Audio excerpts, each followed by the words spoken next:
on a mysteriously empty tropical beach, an ocean away from what was once the strip mall of the damned, past the palm trees and remnants of a wrecked paddle boat. Beyond the lifeboat wherein Brother Methuselah had cobbled together a load of stolen podcasting equipment, a secret society assembles to scrutinize those films rumored to drive viewers to madness and dissolution. Draw closer, dear listener, and let your trembling ears sup upon the eldritch knowledge of the Cinemania Society.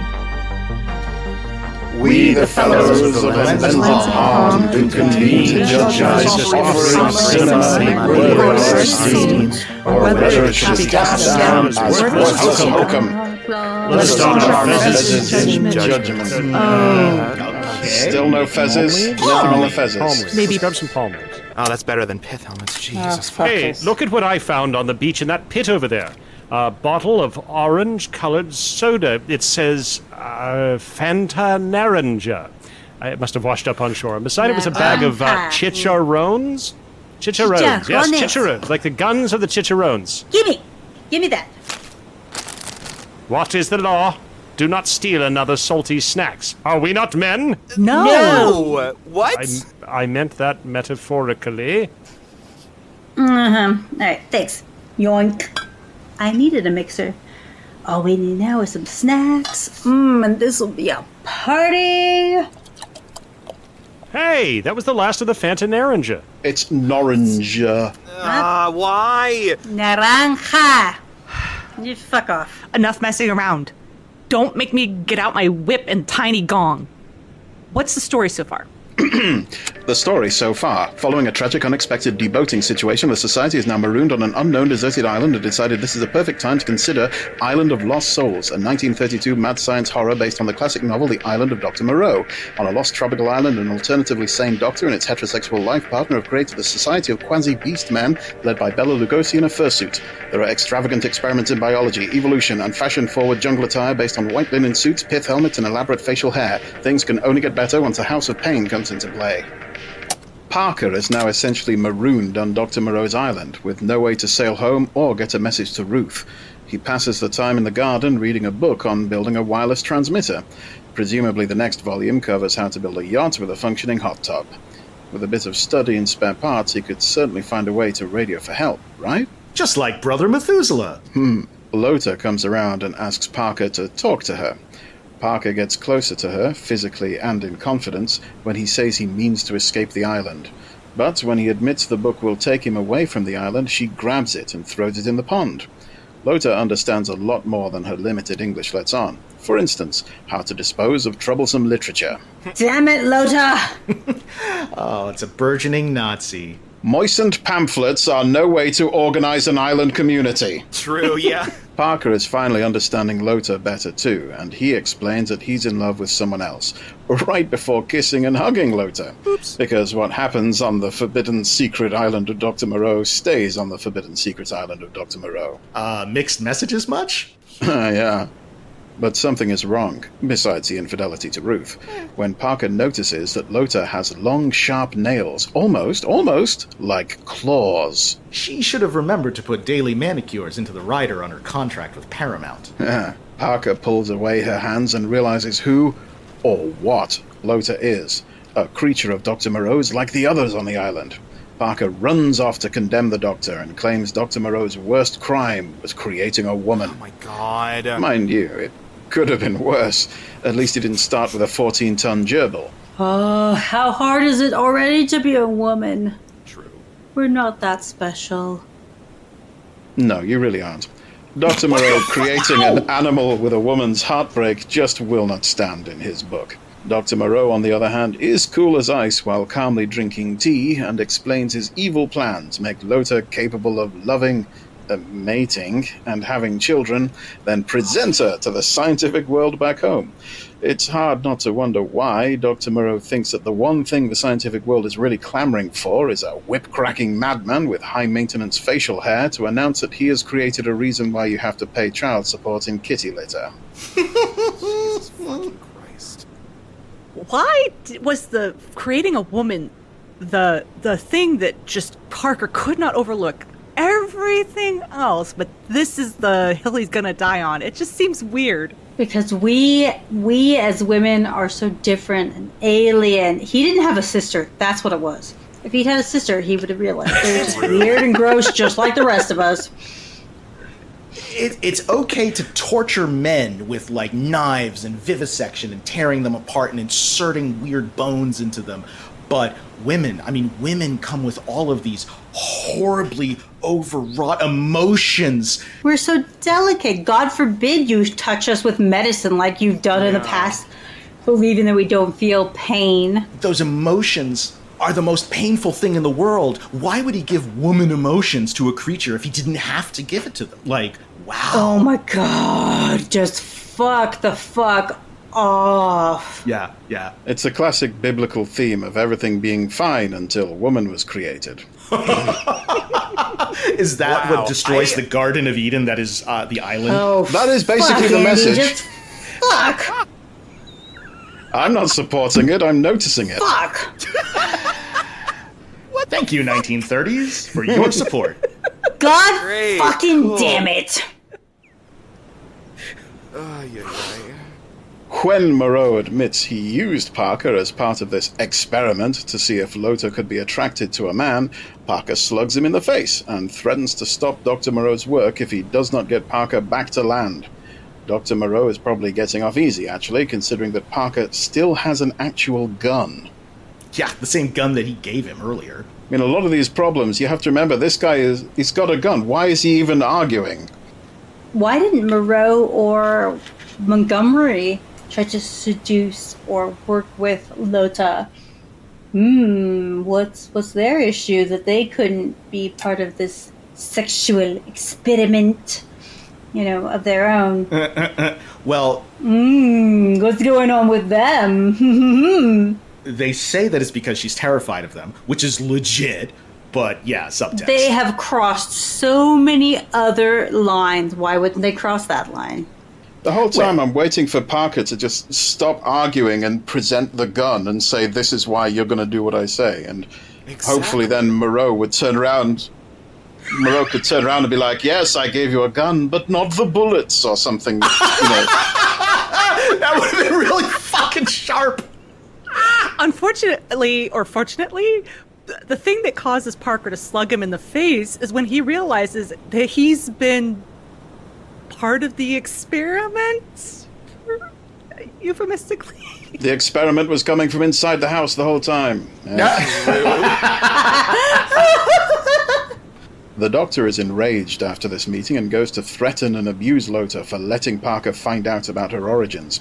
At first, he thinks Lota said something, but once Dr. Moreau realizes it was her sharp nails that tipped off Parker, Dr. Moreau starts to go a little crazy, muttering to himself. With a sudden insane laugh, he decides to take Lota back to the House of Pain to burn out the animal in her. Yikes! Fuck. Meanwhile, Ruth and the bold, daring Captain Donahue have arrived at Dr. Moreau's island. The local inhabitants notice them dock their boat. Captain Donahue asks if Ruth is afraid of the jungle, but she is a modern, confident woman of the 1930s who has no fear of the supposed funny sights seen in these islands. All she's afraid of is communists and the inevitable decline of the nuclear family. Nevertheless, when she and the captain come face to face with Oran, one of the strange island inhabitants, Ruth is startled. Captain Donahue wants to beg off walking through the weird jungle, but Ruth is determined to find her fiancé, Parker. The other locals avoid the newcomers, but instead inform Dr. Moreau of one man, one not man, like Lota, who have arrived on the island. Congratulations, Doctor. Your crowning achievements can count to 1, with a bit of effort. Moments later, Ruth and the captain reach the gate of the house and are startled yet again by Oran, who is spying on them behind a bush this time. Dr. Moreau appears to wave Oran off, then politely invites Ruth and the captain in. Parker and Ruth are overjoyed to see each other, and Captain Donahoe is impressed by the insane Minecraft labyrinth of a house. While everyone is distracted, Moreau invites Oran into the house before locking the gate. He has a new experiment planned on his creature's attraction to the opposite sex, and this time it does not involve Parker, but rather his fiancée. Foreshadow. Wait, are we still doing foreshadowing? Is this after shadowing at this point, or are we mid-shadowing? Consent be damned! We can all agree there's a lot of shadowing. True. Well, it is a prelude of things to come, sadly. Ruth has no idea of Dr. Moreau's sinister intentions and calls his house charming while referring to her previous fears that Parker would be in a terrible place. She literally has no idea. Parker rushes off to pack his things so they can get going. Presumably he has collected a set of decorative souvenirs or something, considering he arrived with nothing but a loner white linen suit from Montgomery. Meanwhile, Lota tries using the distraction of the guest's arrival to escape the house. She fears Dr. Moreau's promise to bring her back to the House of Pain, but surprisingly, when Mr. Montgomery catches her, he promises no House of Pain for her anymore. His grim determination makes us wonder what he is planning. Perhaps he is not 100% shitbird after all. So I gotta ask here, does anybody have any sense of, like, what caused the change for Montgomery? He's, like, this complete sleazeball who slept with all of his students, got kicked out of England, and now works with Dr. Moreau and has been helping him all along with all these vivisections, including making Lotta, and the plan to, like, have her sleep with Parker. And suddenly now he's like, maybe I've grown a conscience. You're not going to like the answer, but I think It's because as soon as they let girls into the clubhouse, he decides it's all over. No. It's because when they decide to test the white woman with the animal beast creature, that's the line. That is the line. Got it. Okay. I told you you weren't going to like the answer. That's what makes him say, Moreau, you've gone too far. All right. Yeah. To be honest, though, have any of you ever not, like, had this fantasy of sleeping with your professor? Like, if you've been more, like, kind of hot? Just a little bit? No, I'm good. I'm alright. What if my professor had a gong and a whip, maybe? Oh. I had some fucking hot professors, so just, I don't know. Maybe I'm an outlier. Okay, and this episode is sponsored by Hope's ill-disguised kinks and fetishes. Hey. I'm not going to deny it. As a tutor, there are lines you just don't cross. Hey, I didn't say across the lines. I just said, who hasn't thought about it? Just a little bit. Well, on the secret island of Dr. Moreau, the lines become squiggles. All right, I don't know about y'all, but I had some really hot anthropology professors. Leave that for a different kind of podcast. Parker must pack really slowly, because by the time he's ready to leave, night has already fallen. Why, he wonders, did he pick up an entire suitcase of tchotchkes during a one-day island vacation? Well, hindsight is 20/20. Parker tries to urge them to depart for the ship, but Dr. Moreau gives his guests another, now familiar, warning to stay out of the jungle at night. The Doctor even has the balls to refer to Parker's dangerous run-in with the local inhabitants the night previous. However, Dr. Moreau pretends to be the gracious host, inviting Ruth and the captain to spend the night and have dinner with him to avoid the danger. Parker stays silent as Ruth accepts the offer. After all, it would be Parker's fault, the Doctor points out, if he insisted they leave at once and anything happened to her. And once again, Parker has a gun. At this point, the only thing keeping him here is an overinflated sense of politeness at not wanting to be a rude guest. Are we sure he isn't Canadian? I mean, it's distinctly possible. They never specifically say he's American. Fucking seriously, Classic I mean, British politeness in overdrive. Why, there's no excuse for bad manners. this is so much gaslighting. It's like, oh, but if you left now, it would be your fault if you died. It wouldn't be my fault I mean, for driving you out and the being manipulator. creepy and gross. The whole film is lit by gas lamps, let's be honest here. So true, actually. Abso-fucking-lutely. When is dinner time? I am starving, and I didn't even get to see my pineapple earlier. Food. That's what you're worried about. It's almost dark, and we don't know what bizarre creatures are out there in that jungle. Oh, you can say that again. What was that? We're just sitting ducks out here. What if something horrible and nasty comes out of the bushes? We need a shelter, so Zach can stand outside and tell people they aren't welcome. Stand outside. What the hell? I stand inside. where the movies are, and I tell outside people that they aren't welcome. Thank you very much.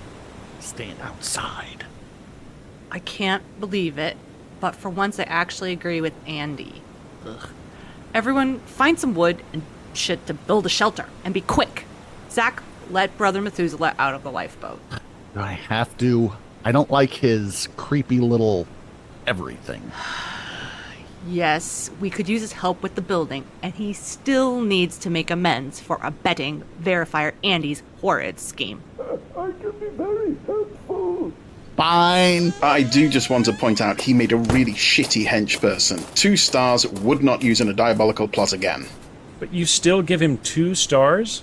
Hey, I'm not a brute. 1 star is like the kiss of death. He'd never get to hench again. I can't believe it. Shelter. I already got a door. I can't do this when I'm hungry. Look at his hands. Look at the hands of an artist. Silence! What the fuck? Where did that come from? I found it in the wreckage, and I'm not afraid to use it. Now, go get some wood and other building supplies from the beach or the jungle. We need to get this shelter finished by nightfall.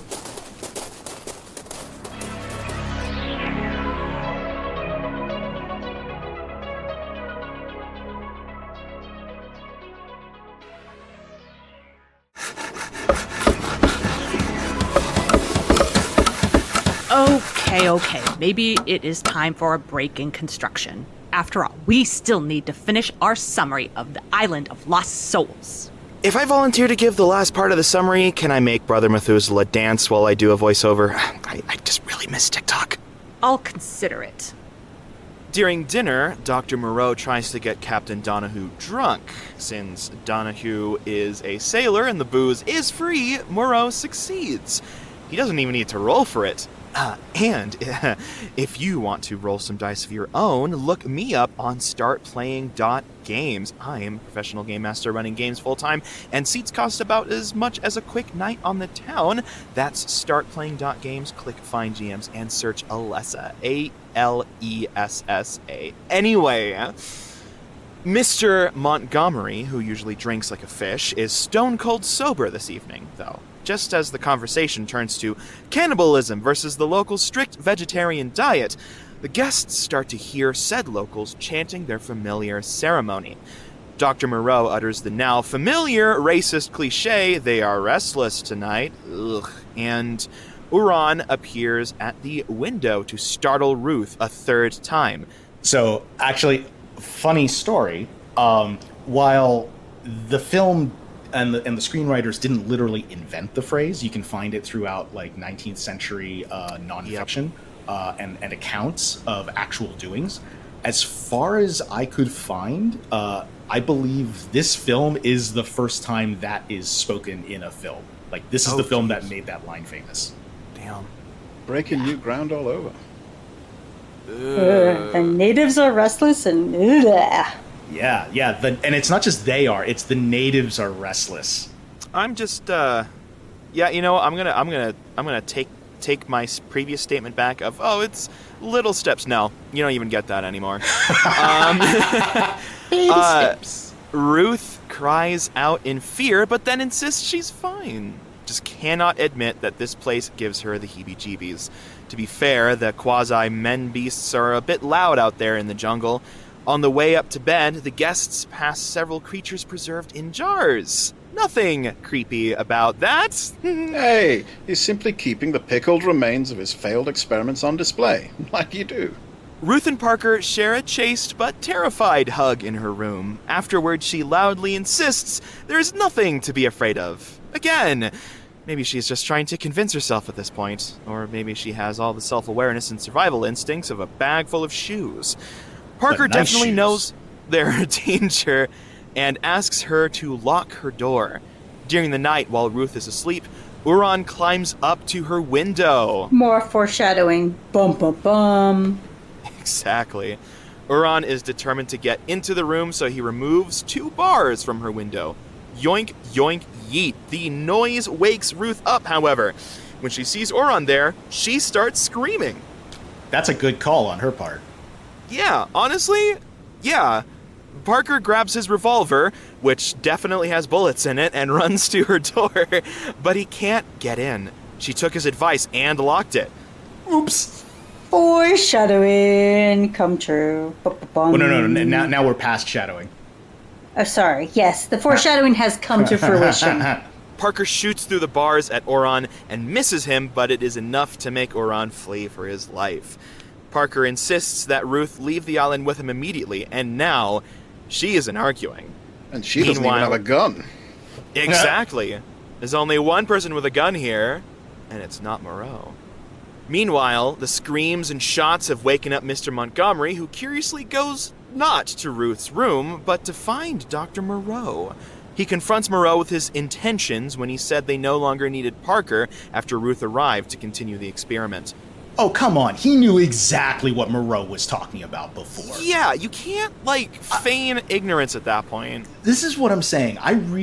Montgomery's the one character who, from a script perspective, I don't quite get. He's like the evil... He's the evil character who is evil, but is, teetering on the fence, and then just okay, you know what? I'm not... I'm not... He's the good bad guy. I mean, he's not completely committed to what's going on. He's the intern of Dr. Moreau. True. So he's actually a bad guy. Oh my god.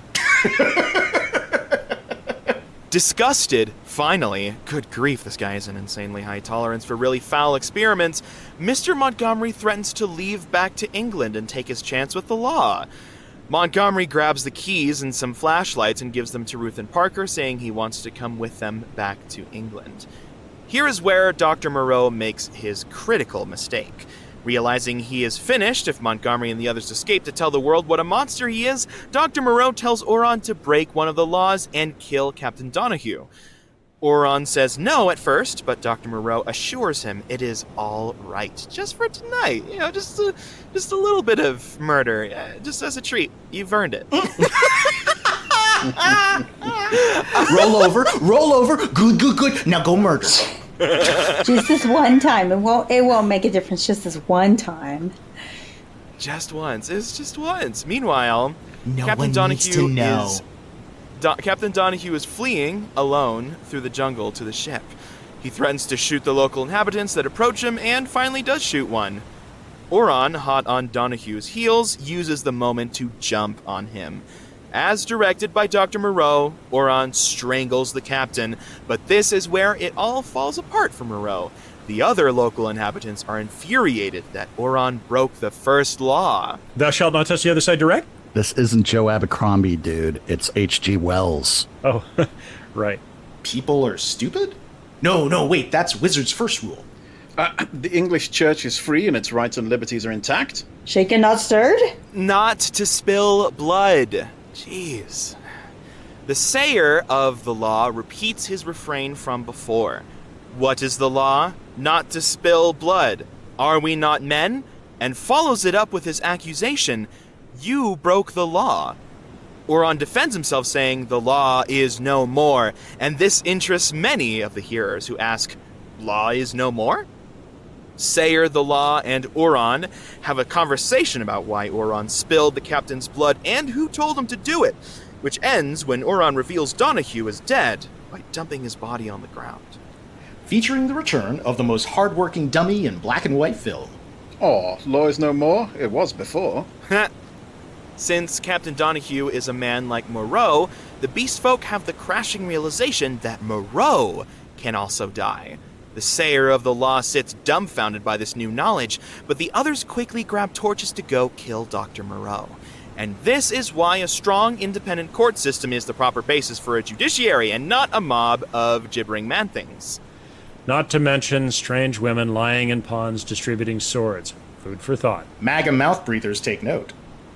Dr. Moreau and Mr. Montgomery are warned of the danger in time by Maling, who abruptly dies. Wait, what?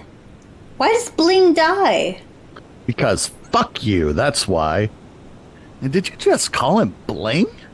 In my defense, the movie didn't have any subtitles, and they had those weird 1930s accents, so that's what I thought Mr. Manservant's name was. I thought he was called Bling.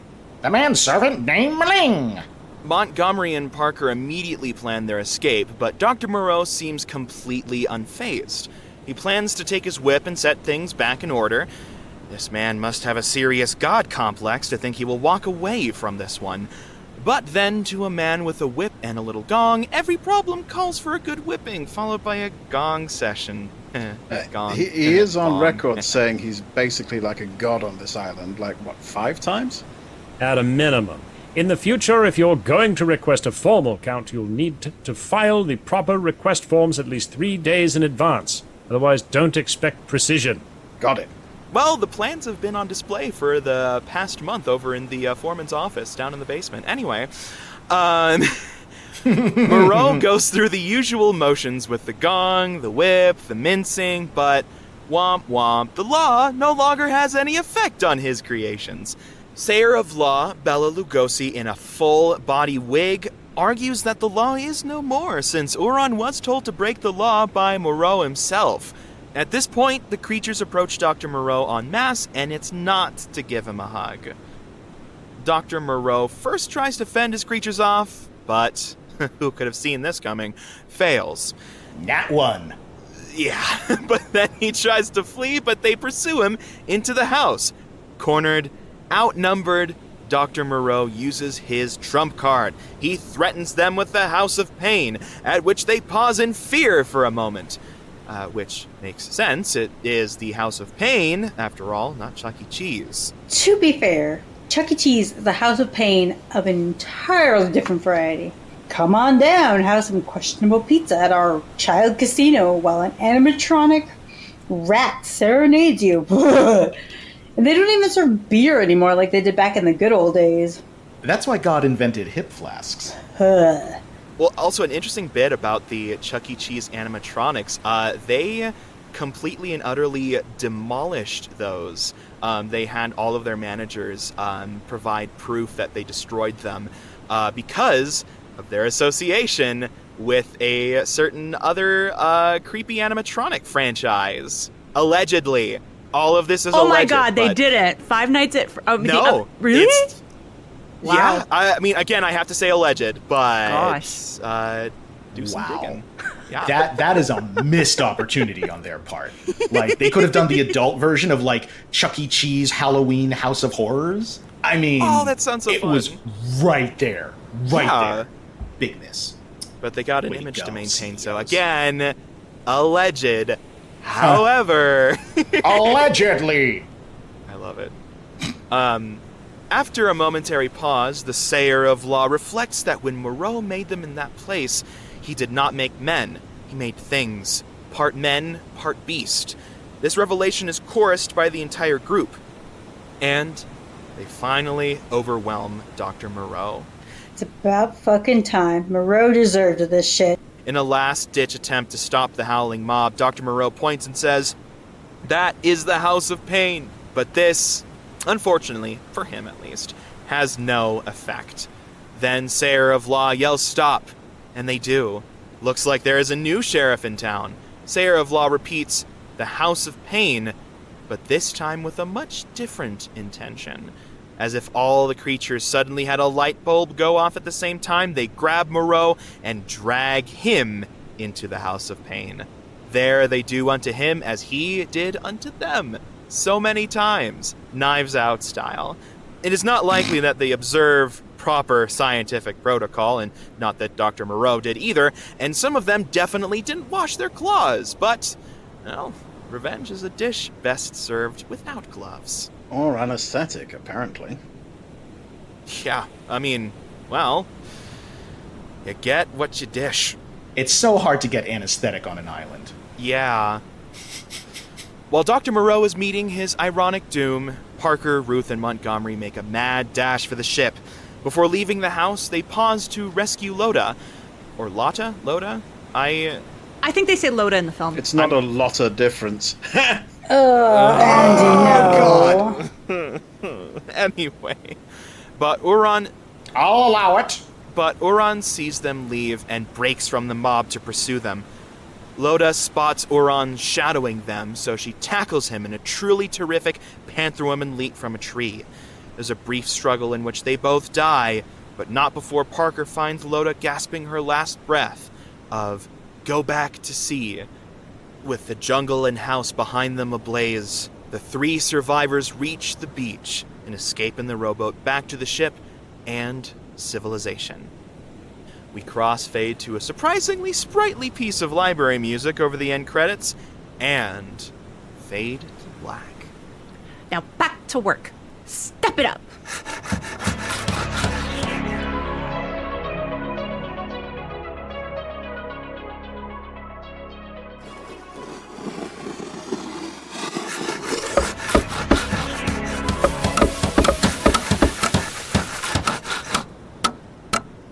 Finally. Finished. That was exhausting. It looks a bit lopsided. That's being generous. It is, in fact, a Shaq's sad, less functional stepbrother. Ah, yes, the hovel.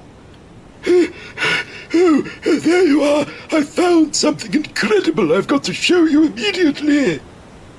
This is gonna be good. If you'll all just come up the beach with me.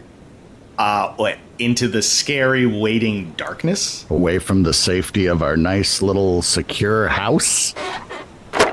It's a likely story, by which I mean this story is entirely unlikely. He's just trying to lure us into a trap. A wrinkly trap! Oh, shut up, you old windbag. Don't you see we have bigger problems? Oh, crap. It is starting to get really cold.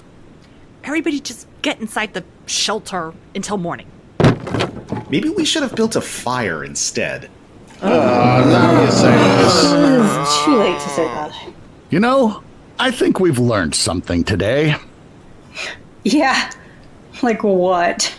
Actually, no, I haven't learned a thing. Actually, what was that even about? Look, it's a simple story. Boy meets girl, but gets marooned on the way to the wedding and meets boy and boy's heterosexual life partner. Animal becomes man, man becomes anarchist, anarchist reverts to animal. It's all going down in the house of pain. Jump around, jump, jump. We've all heard this time and time again. It's truly a dusty old trope. Yes, and we need to move past it, because past is prologue. To the house of pain with you. You told me that. Bicker. How dare you? I mean, I'm not for that. I'd be there. I want to see it. That episode of the Cinemania Society was written and performed by Andrea Palladino, Andy Slack, Daniel Scribner, Zacharia Berks, Ethan Ireland, Alessa Luz Martinez, and Hope Bravo. Produced, mixed, and mastered by Ethan Ireland. Music by Carl Casey at White Bat Audio. Sound effects and incidental music courtesy of Epidemic Sound. Visit our social media feeds on Facebook, Twitter, X, at TCS_Cinemania, and Reddit at r/The Cinemania Society. If you really like what you've heard, visit us on Patreon and chuck us a couple bones, because making podcasts ain't free. Very special thanks to Alexandros Katadakis and Ziv Lang for making this episode possible. The Cinemania Society is a product of the Cinemania Society, LLC.